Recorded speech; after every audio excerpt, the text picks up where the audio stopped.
What's good, y'all? Pod.cannion. I'm back with another reaction video. Today, we have another CJ the Champ. This is horrible anime dads. And, yeah, there are some bad anime dads. Like, we got this guy over here who was very satisfying when he got that uppercut to the jaw. This guy, this is a very touchy subject for some anime fans because this was a traumatizing moment for a lot of people, myself included. I was like, if you know, you know, but I'm not going to do too much because I feel like we need to see our lineup first. Once we see our lineup, I'm going to see if he's missing anybody. But with all that being said, before we get too much, like the video. It helps out the small channels, and you know what I'm saying, if you're trying to see me again in your algorithm, all you got to do is hit that subscribe button, because all we do is chill over here. But we already know CJ the Champ. It's hilarious. Let's get into the video. Leave that the fatherless, and I'm all to the next, and I ain't looking back when I leave. Long Dads, Beach Griffey. they're either great in support. Y'all see Long Beach Griffey get in a car accident and still do a skit? I'm like, nigga, get some rest. Please. The kids, and they are mostly there to protect and guide their child down the right path, to make sure they can have the best life they can possibly have. Or they're an absolute deadbeat bum-ass who hates their kids and should have never had the right to reproduce. And when it comes to anime, I don't know what it is, but 99% of these niggas can't raise a kid for shit. It's like they're allergic to being a good dad. So today I got a little different video for y'all. Today we're taking a deep dive and taking a look at some of the worst fathers in anime history, with an honorable mention. Because if I'm talking about bad dads in just animation, period, this motherfucker is gonna make the cut every single time. He said he said the Far Lord is going to make that shit. Like, let's be so for real. You're not lying. Let's start from the top. And the lower we go, the worse they will get. It's like we're simulating hell for how much hell these fathers put their simulating kids hell. So without further ado, first up on the chopping block, Jing. Okay, yeah, he's Jing. just casual Now we're bad. starting off with Jing. Jing is just casual bad, you know what I'm saying? Of course he's a deadbeat and he's actively avoiding his son, even though his son wants to be in his life. But I mean, he obviously this is only like an anime level excuse, like this is not a good excuse in real life. But he, you know what I'm saying? He's a goated hunter. He wants to be free and not be bound by responsibilities. That doesn't mean you just leave your son with your sister while you just explore the world and never come back. But at least he's not like actively doing something other than like the psychological damage that being neglected and be like, am I enough for my pops? Because they're not, you know what I'm saying? He didn't physically do anything to harm Gon, which is why he is only at the top of the iceberg, I feel like. Everything else though is just like as far as being a pops being there, horrible dad. Horrible dad. Everybody else on this list is 10 times worse than him. Yeah. But it doesn't change the fact that this man Jing is the king of the deadbeats. Like, when it comes to deadbeat dads in anime, Jing is easily the first that everybody thinks about. And I mean, the evidence is there. I mean, we all know the running joke. This man dropped his son off at his cousin's house and named him Gon, because that nigga was gone 30 seconds later. This man is a stereotypical dad that went to go get milk and never came back. Bro really dropped off a whole baby and the child support bill on Mito because he knew he wasn't trying to pay that shit. And I ain't gonna lie, if Jing was my dad, I really hate this nigga. Because if he passed his ziggity zag ass hairline down to me, I'd be sick. This man deserves the absolute worst for making his son inherit this shit. But besides all this man didn't come to see his son or contact him for 12 whole years. The only stuff he left for Gon was a cassette tape, a rusty ring, and a memory card for a PlayStation off of Craigslist, or a game that he created that you could die in. I kid you not, the nigga deadass left a message on a cassette tape that said, nigga, you probably want to meet me. I'm making this clear right now. I don't want to meet you. Come find me, nigga. That's practically what the message said. I'm not gonna lie to you. Hey, Spark. So, you wanna find me? Well, I don't wanna see you, little nigga. Like that's literally what he said. Like, I remember that shit clear as day. I'm like, yo, this nigga sucks. Yo, when he said that shit, bro, like, I still remember that shit to this day. I'm like, yo, this nigga sucks. And then when Gon finally, because y'all know that this shonen, he's gonna beat the game, this, that, and the third. When he finally goes and, like, he's like, I want to meet my dad. He also did a foolproof plan over that to be like, if my son says he wants to meet me, bring him over here instead. This nigga sucks. Why did you bring a whole breadcrumb trail for him to follow? Waste a whole fucking season of, not even wasted, because that was a good, you know what I'm saying, arc and everything like that. But waste a whole fucking season, and then Gon's like, yeah, I blew my hand off fighting a villain and shit like that. But now, I'm about to see my dad. And then you run into your dad's homeboy. You're like, oh, yeah, I know your pops. He's still...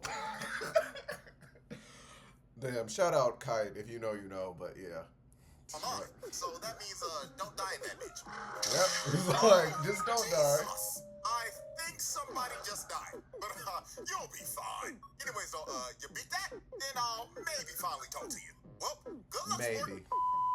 But I'm gonna be so real with y'all. The shit that really pissed me off about Jing in the moment that showed everyone that this nigga ain't shit was when Gon was in the hospital. Yep. Now, Gon was fighting for his life after his fight with Pito. He was on life support and he was about to die. And Jing did not bother to visit him once when he was literally across the street. Not even a 5-minute walk. The lazy bastard didn't even want to go to the hospital to see his son that could have died. Like I'm telling y'all, when Leorio called this man out in front of everybody, it was pure satisfaction. Bro got on the mic and was like, I got a question for Mr. Jing. Hey, yo, why haven't you gone to visit your son, you bum-ass nigga? You deadbeat must be dressed in rags, bitch. You That's why he for questions for people you don't even know. Meanwhile, yo. He stood on 10. That's why we fought with Leorio over here. Like, no cap. Flesh and blood is about to die. He's one of my favorite characters before this, but this just solidified it. And after Leorio called him out, Jing replied with, man, he got enough friends. He'll be fine. Did he even say he wanted me to come in the first place? And the fact that this man Jing said that, does he even want me to come? While Gon can't even say that shit because he's in a coma? Pissed Leorio off to the point where he said, awakened his power. Lifting him out of his seat with a Shoryuken. And when this happened, I kid you not, everyone in the room cheers because they all knew that this nigga was a bum. Everyone was happy when Jing got laid out. And then the icing on the cake of Jing just being a deadbeat is when Gon woke up and was so happy to see his father. This man was crying and was so happy to see his dad. And look at this man's face. Is this the face of a man? Hell no! Do I have to actually be in this little nigga's life now? And I gotta pay child support now? Oh my god. And when Gon left and said, can we talk again? This man Jing was like, I don't know. And everybody in the room called him a dumbass nigga like they should. And this man Jing was ready to swing on everybody like, bro. But yeah, Jing is easily the king of the deadbeats. But like I said earlier, there are dads 10 times worse than Jing. And next up is a dad that abused his own family. Oh, Endeavor. Oh, Endeavor. On my way. Oh, Endeavor. Oh, man. This is gonna hit. This is gonna hit. This one, because yes. Oh boy, Endeavor. He's like watered down is a great hero, but my God, he was a terrible father. Now, I will say this. Endeavor, without a doubt, is the most improved father on this list. He's actually trying to do better. But the way he was moving before his whole redemption was awful. This nigga was a piece of shit that mentally abused and broke his entire family apart. And this was all because he was a hating ass nigga. You see, Endeavor was obsessed with trying to be better than All Might. So when he finally came to the realization that All Might was just better than him and it was just a skill issue, he decided, if I can't be better than him, then I'll make somebody better than him. So this man went out and bought a wife so he could make a hybrid baby with her that would have his flame quirk and her ice quirk. He wanted to make a little half-breed avatar. And the first child they had was Toya, aka Dobby. Yep. Now, Dobby inherited a strong version of Endeavor's quirk, but his body couldn't handle the heat because his body was physically built to resist the cold because of his mother, not heat. So Endeavor considered Toya a failure, so he continued to have more kids. He had Fuyumi and Natsuo, and guess what? They didn't live up to the hype that Endeavor wanted. So then he tried one last time, and he finally had a baby that had both quirks, and that was Shoto. And when Endeavor finally had Shoto, he was so obsessed with them, he just gave up on all of his other kids and told them not to be heroes. I mean, this nigga straight up told Toya in the nicest way possible. Listen here, son. Not gonna lie, gang, you ain't got what it takes. You can't be a hero. You can't be better than All Might. Just give up. And this was the start of this family just breaking apart. Because after Endeavor told Toya this, he straight up tried to swing on baby Todoroki. So after Toya tried to swing on his baby brother, Endeavor straight up told his wife, keep Shoto away from the other kids and don't let Toya out of your sight. So this is when he just started to neglect his other kids. And the only kid he cared about was Shoto because he was his perfect creation. So he put Todoroki through some hellish training. Like he was beating this little nigga's ass. And when his mother came in to try to stop him, he just hip slapped her. Right in front of his kid. And this wasn't even the last time he hit his wife. Because one day Toya came back to his dad and told him, oh my God, Pops, I've been training right. And not gonna lie, gang, I think I understand it now. You should come watch me, Dad, please. And when Endeavor heard Toya was training again, he went to his wife and slapped the shit out of her. Right in front of his kids and started yelling at her and cussing her out. And this was the start of Todoroki's mom's mental health just declining. Because every time she looked at her kids, she saw Endeavor. And this led to Todoroki's mom throwing boiling water on Todoroki's face, giving him the Zuko scar because she straight up snapped and tweaked out because she couldn't even see her kids the same. Her mind was broken. So he straight up threw her in a mental insane asylum. And then since he completely neglected Toya, Toya went up in the woods thinking his dad was coming, and when he realized he wasn't, his emotions took over and his flames became out of control. And it ended up starting a goddamn California forest fire. Man's burnt down the whole forest and Endeavor thought his son was dead. Just for all for one, to find his son who was burnt to a crisp and make him a whole super max super villain. Nigga turned him into a D1 tweaker. So yeah, this man Endeavor mentally and physically abused his entire family and pushed them to their breaking points. All because he was a hating ass nigga that wanted to surpass All Might. But you see, Endeavor is not the only father that we're covering today. That was a firebender and caused their son to get half their face burnt off. Because now it's time for our honorable mention. Yeah, let's do the honorable mention. That's perfect. Now, y'all should have known damn well. If I'm making a video about bad fathers, this man Ozai has to be on the every list. single time. Ozai is just flat out one of the worst fathers in fiction. This man is an actual evil, narcissistic psychopath. And the way he treated his kids, there was a reason Zuko was a depressed dickhead and Azula was a psychopath. It all goes back to their father. So first, let's start off with Zuko. And we have to dive all the way into the comics for this. Now, the whole family was having dinner, right? And Azula was talking about how she set her firebender's teacher's pants on fire. So Ozai, of course, was glazing Azula because she was clearly his favorite child. And he was straight up enabling Azula's bad behavior. Talking like, your teacher sounds like a fool. I'll have him sent back to the colonies. So Zuko chimed in and said, he's not a dummy. He just thinks that proper firebending has to start. And Ozai cut Zuko off and he is pissed. And he says something that a father should never say to their child. He told Zuko, how dare you lecture your sister on firebending? You know, little nigga. You don't even got it. You're not that guy, pal.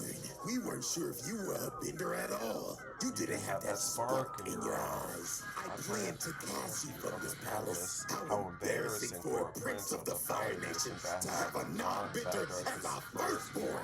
Lucky for you, little nigga, your mother and the Fire Sages pleaded with me to give you a chance. Azula, on the other hand, never needed that kind of luck. She was born lucky. You were lucky.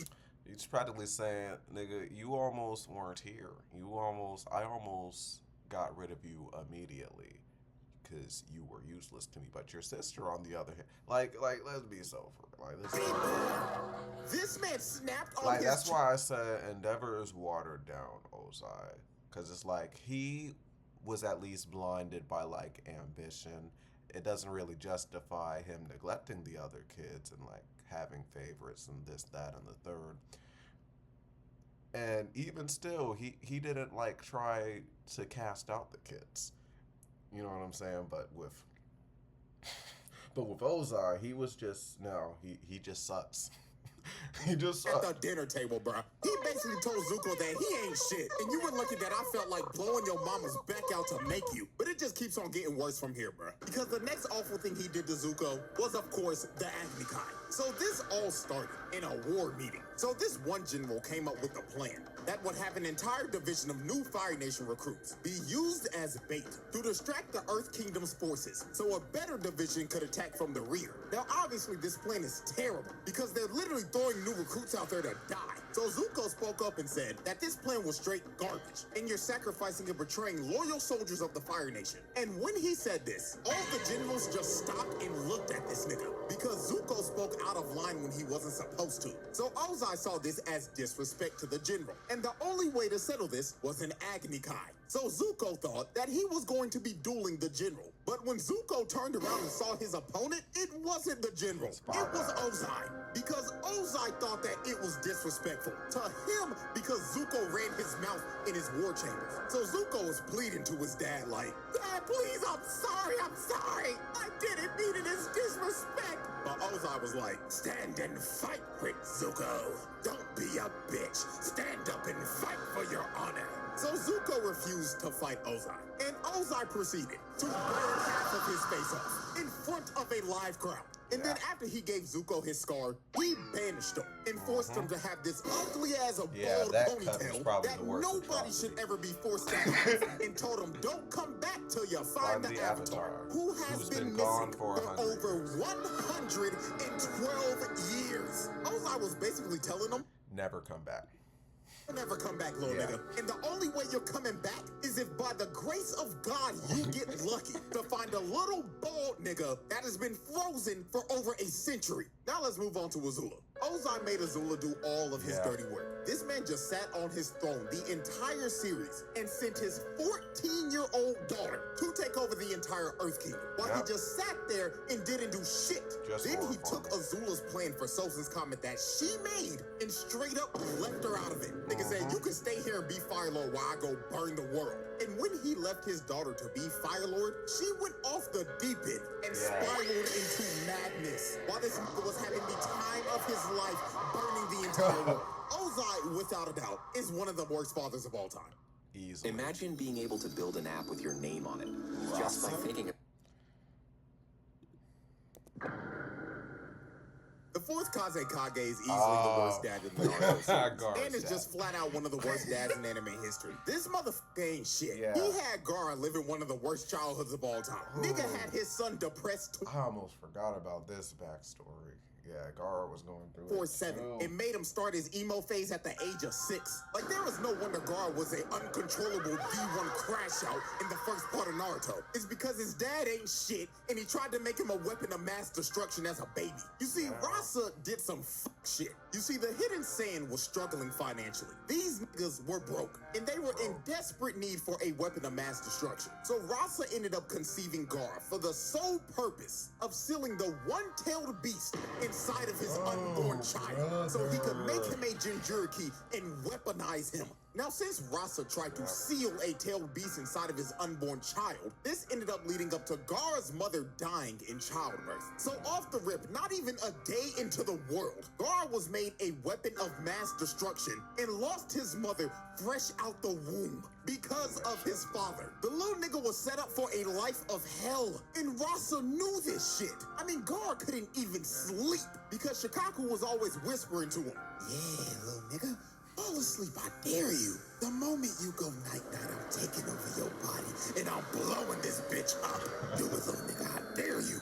And of course, since he was a Jinchuriki, just like Naruto, everybody in the village was scared of him and stayed away from him. And Rasa let it happen. He didn't do shit about it. He just let them ostracize his son. And bro, he did not let Gar have fun at all. This man was the no-fun police. He would play outside with Tamari and Kankuro, right? And they were just doing normal things. They were just building sand castles and shit and just having a blast. But then here came Mr. My Son Can't Have No Happiness. His bum ass didn't even say a word too. All he did was look at Tamari and Kankuro and shake his head. No, stop playing with that nigga, even though he's your little brother. Get away from that freak. So Rasa didn't even allow Gar to play with his siblings. He just straight up neglected them and wanted them to be alone 24/7. But you see, the absolute worst thing Rasa ever did to Gar was making the only person that cared about him try to kill him. You see, Gar had a great relationship with Yashimaru. He was his caretaker and also his uncle, and he deeply cared about Gar. He was the only person that showed him any type of love in his life. So guess what this nigga Rasa did? He told Yashimaru,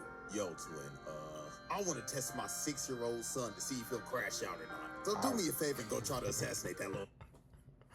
I want to test my That's practically what he said. He said, I want to test my 6-year-old son to see if he'll crash out or not. And also tell that little nigga that his mother never loved him. I want to see if he'll go berserk. And if he does, he's a failure of a Jinchuriki. So this nigga sent Gar's uncle to try to assassinate him. So when Yashimaru pulled up on Gar, he had on a mask covering up his identity. So Gar didn't know who it was. So Gar immediately grabbed him and crushed him like a bug. So after Gar swatted him like a fly, he went over to his body and saw that it was Yashimaru. And Gar was sick to his stomach because he basically just murdered the only person that cared about him. And the only person that cared about him just tried to assassinate him. And with Yashimaru's last breath of life, he has to lie and tell Gar because Rasa's watching this shit. Gara, I was ordered to kill you by your father. And deep in my heart, I always hated you, Gara. And you know who also hated you? Yo mama, nigga. So Shikaku took over and Gara ended up going berserk. And Rasa watching this the whole time is like, looks like the child is a failure. My son is fucking useless. Imagine setting your kid up for failure and then be like, he failed. God damn. Like, what other scenario did you think was gonna happen? Like, I don't get it. Me now. Like, you dumbass nigga. Bro really expected a 6-year-old to somehow control his emotions and not go berserk after his uncle came and tried to assassinate him, then told him in his dying breath that he always hated him and his mama hated him too. Like, nigga, how did you expect anything different? The 4th Kazekage was a brain-dead idiot. Yeah. And I ain't gonna lie, I can't believe I'm about to say this, but shouts out Orochimaru for sliming this nigga out. It is the most noble deed he did in the entire series. Because Rasa had to go. This motherfucker wasn't shit. Judge. Now, when it comes to who's the biggest sack of shit in One Piece, obviously, you know, you got your Celestial Dragon and everything. But right under them is this motherfucker Judge. This man had Sanji living in hell. All because he was a normal human being. You see, Judge wanted all of his kids to be perfect weapons for Germa 66. And he went to the lengths of genetically altering his kids to the point where they would lack any type of sympathy. He wanted them to be emotionless weapons because Judge was a warmonger who terrorized the North Blue and wanted to conquer all of it to restore the Germa Empire to its rightful glory. Now, Sanji was the oddball of the family because he actually had emotions and was just a regular human because of his mother. Because when she was pregnant, she took a drug to try to stop the genetic mutation that Judge was trying to do to their kids. Now, this made her bedridden, and she ended up dying because of this. And it only worked for Sanji. His other 3 brothers were some emotionless dickheads because of the genetic mutation. So Judge put all of his kids through intense training. And during this training, Sanji always fell behind. So when Sanji was basically failing every single training exercise, Judge became disgusted with Sanji. He was so disgusted with this little nigga that he would let his other brothers beat the shit out of him. And he wouldn't do anything about it. Sanji would cry for his dad's help. But Judge would just look at him and tell him, man, little nigga, if you don't get your ass up, quit being a crybaby and bitch. I can't believe you got my blood in you, you fucking disgrace.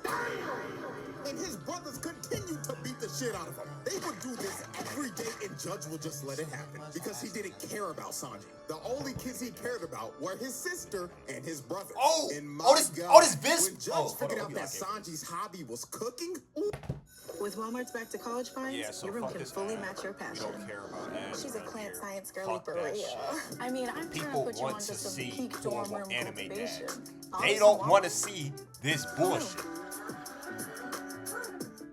Oh, and it's Walmart. That's even worse. And what's up with these greedy fucking fuckers, man? 2 ads, bro? So you can have all this. Ooh, this nigga did not like this shit at all. Sanji was making food for a mouse, right? Yeah, and the bro. mouse was Yo, tearing that food like- up. But then Judge barged in the room Sanji and really just had started his yelling dad, at him bro. like, Only like "Sanji, biological are you person cooking for who them fucked with him gas was rats his again, mother boy? and sister. I thought I told And you to niggas cut wonder that why weak he ass always shit chasing out." women. So he walked over to the plate of food and threw that shit out the Look at window. this. Along with Like, Mickey you Mouse. can't make He this killed up, that bro. His nigga. dad He is told him, literally "Don't ever just cook like again. that And if I evil." catch your little ass in that kitchen one more time, I'ma whoop your ass." Like, So it got to the see? point that Sanji just continued to fail at everything. And Judge And he's just mad decided to because he's consider not as Sanji a genetically, failure. biologically So this strong man as did other kids, one of bro. the worst Right, things I've ever so seen. fucking Judge weird. decided to fake Sanji's death. And he threw him in a dungeon and locked a metal What the- helmet yes, on his bro, head what the- and just oh my locked him God, up bro. forever so he never had to see him again. And he stayed in this cell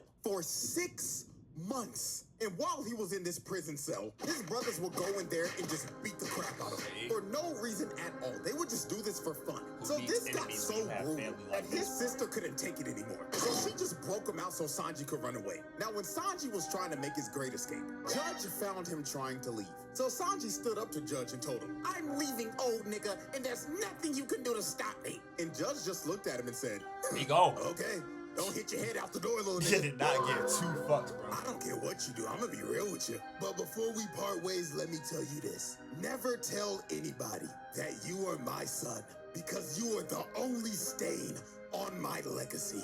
So Judge let Sanji run But away a because couple he years couldn't later, give a damn what about happened? him. And Judge didn't When see that Sanji fuck again nigga for came and said, "I 13 ain't gonna whole spoil it for y'all." years. And the next time he saw him, he tried to use Sanji Oh, to marry never mind. him I off guess I can't. to one of Big Like, Mom's come on daughters. now. Bro didn't 13 see years himself for later, 13 man, he years, put and in the first straight thing he work, tried to do boy. was use him for a My boy diplomatic was on marriage. Big Mom And Island to talking make about sure some- he couldn't leave, he put these Fuck all y'all handcuffs on niggas, him. bro. And Fuck if my he ever family. tried to Fuck take that. him off, Me he and would Shaw blow has his beef hands off so he's Sanji still could looking out for never his family. cook That's actually again. good for him. So after the whole I don't cake understand arc and why the he Straw did it. Hats rescue I could've Sanji, sworn. while the Straw Hats were Low-key, I leaving, would fuck with Judge my saw sister, too. Sanji She on the saved sunny. my life, And got the me out of last jail. thing he wanted Sanji to hear before he left was, "Sanji, I just want you to know something before you leave. You still ain't shit, and you'll never be shit." Not gonna lie, gang, if your pops was talking to you like this after years of abuse and neglectment, ain't gonna lie, you might have to slime that nigga because that's insane. Judge rightfully earned his reputation as one of the worst fathers in anime.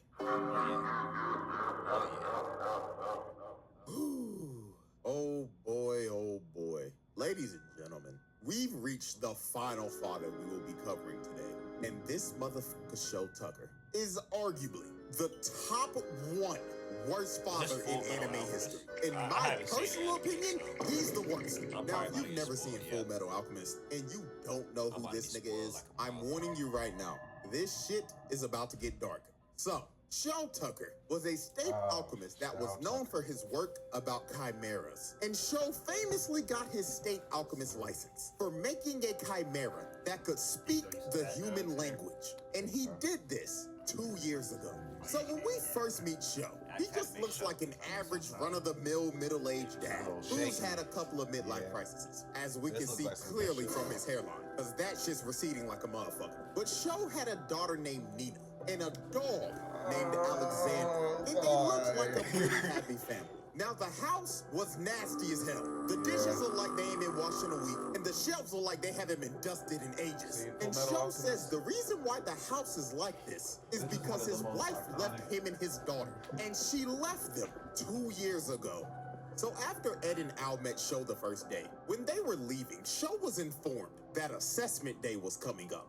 And assessment day is an evaluation to see if you can keep your state alchemist license or not. And last assessment day, Sho laid an egg. That nigga failed. So this next one coming up was make or break for Sho. Because if he did ass on this next test, he would lose his state alchemist license. So the next day Ed and Al came over. They came and played with Nina and Alexander. Because Nina was sad.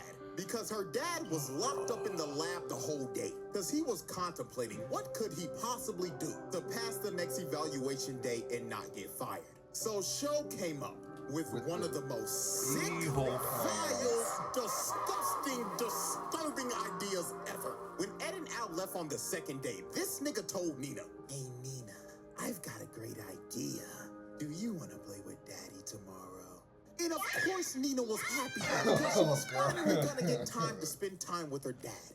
But this was not gonna be fun father-daughter time like Nina thought she was about to have. Because the time she was about to spend with her father was about to change her life forever. At Richard Bland College, start with smaller classes. Y'all know what's Save coming on up. It's tuition. just some of y'all Then don't know what's transfer coming up. seamlessly. Y'all about to see. So Ed and Al come back on the third day. So when they first came in the house, nobody was there to greet them. So they decided to look around to see if they could find anybody. So they went down to the laboratory, and they found Sho in there with some type of creature. So Sho greets them and tells them, "Boys, I've finally done it. I've made a chimera that can speak and understand the human language." So at first, Ed and Al were happy for him because this looked like the scientific breakthrough that Sho needed to pass evaluation day. So Sho told the chimera to introduce yourself to Ed. So the chimera started speaking to Ed, saying, "That person, Edward. That person, Edward." And then the last thing the chimera says made niggas sick to their stomach. It said, "Big brother Ed." And look at Sho. Look at how he is standing. Bro doesn't even look human right here. I'm gonna be so real. So then to make sure Ed wasn't tripping, he asked Sho, "When did you get your state alchemist license?" And Sho says, 2 years ago. Then Ed asked him another question. "When did your wife leave?" And Sho states, let's see. That was about 2 years ago as well. So then Ed asked him one final question. Putting the He pieces asked, together. "Where the fuck are Nina and Alexander?" And he tells him, "Can't you tell? They're in this room with us right now." Oh my goodness! And it all clicked from there. This nigga made Nina and Alexander do the fusion dance and turned them into motherfucking dog nigga. And guess what? The wife? Yeah, she ain't leave, nigga. Sho turned her into a chimera 2 years ago. That's how we got a state alchemist license. So Ed slammed Sho on the wall. And Sho didn't even feel bad about it. This crazy bastard was all smiles and was just saying, "Oh, this is just human evolution. This is progress." So Ed starts beating this nigga's ass. He punched Bro for about 30 seconds straight, and he was going to kill him. And I ain't gonna lie, he should have killed the nigga right here. But Al stopped him because Nina Xander was still watching him the whole time. And she was telling him, "Big brother Ed, why are you beating up Daddy?" So Ed stopped because it was just too much, bro. And this pathetic bastard Sho was so delusional after getting his ass whooped. Bro was saying, "I did it. I made it in time to keep my alchemist license."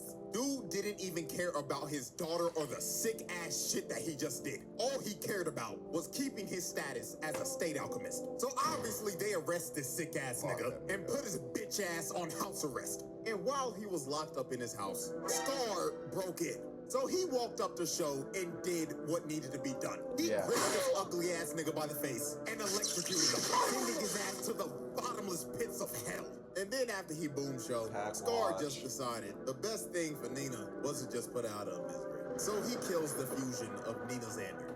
So yeah, man. This man Sho is a sick nigga. He turned his wife into a chimera, then made his daughter and the dog do the fusion dance. Like, there was a reason this man is universally agreed upon as the worst father in anime history.